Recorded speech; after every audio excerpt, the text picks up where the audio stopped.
I rise to just remind each of you that it is your job and your duty to keep this administration, including the superintendent, in check. Also,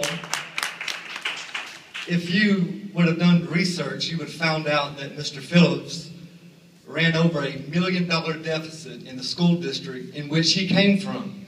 And yet we wonder why we're having financial troubles right now. May I finish? Yeah, Because I want my 3 minutes now. I'm going to give you time. Okay. I do want to make one comment, please. And this, I should have mentioned this earlier. I didn't really think I'd need to.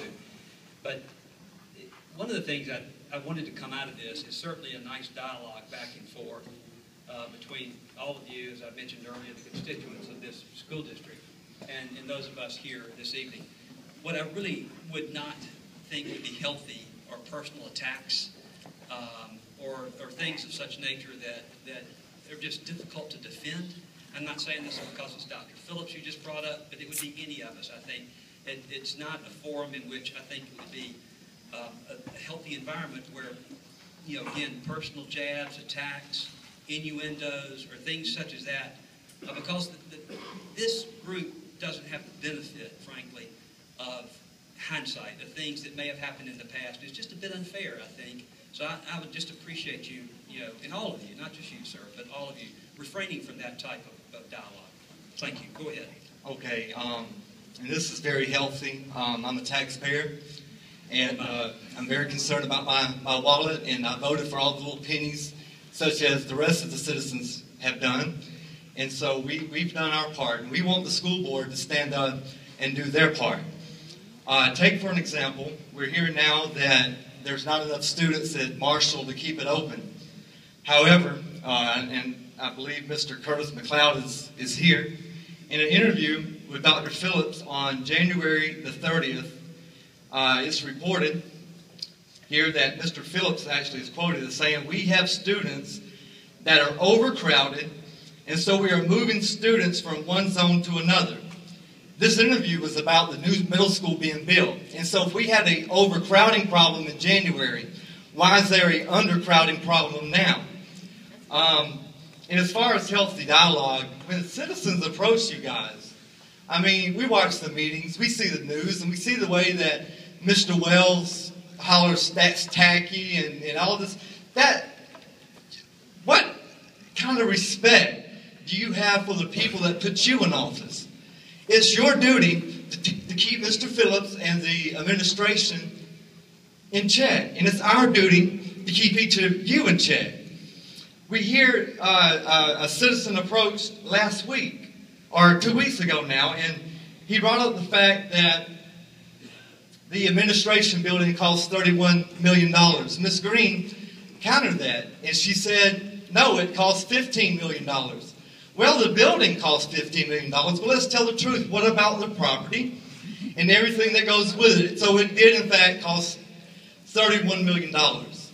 And so I just wanted to stand and say this. I mean, it makes no sense to keep building structures and keep building structures, saying that as you're building, we need these things because we have growth.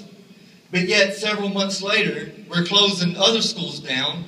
One is a Title I school, Edgewood, that's very needed. And so it makes no sense to keep spending my money and their money and closing another school building down. Thank you for your time. You're welcome. And I'll try and recap because I think I heard three questions there.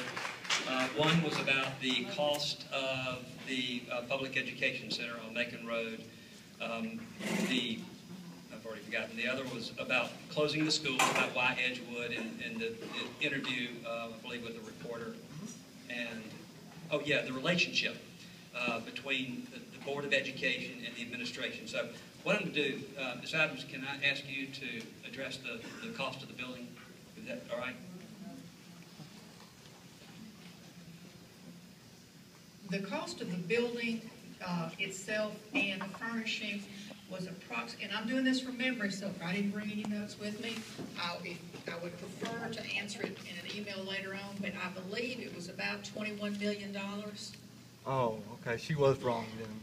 Okay. Okay? Thank you.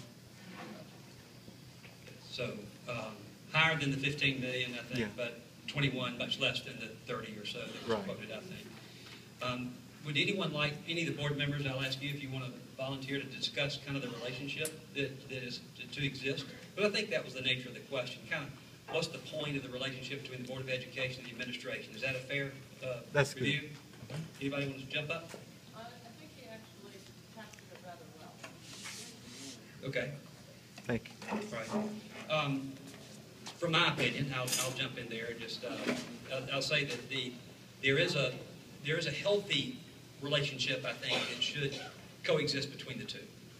And you're right. The Board of Education is elected by the citizenry, and it is our job as the board to do policy, look over the activities of the district, do a budget, buy land, buy buildings, sell buildings. Those are kind of major responsibilities, and part of that certainly is the finances part of this. And so I think that we execute on that responsibility. We have a very active audit committee.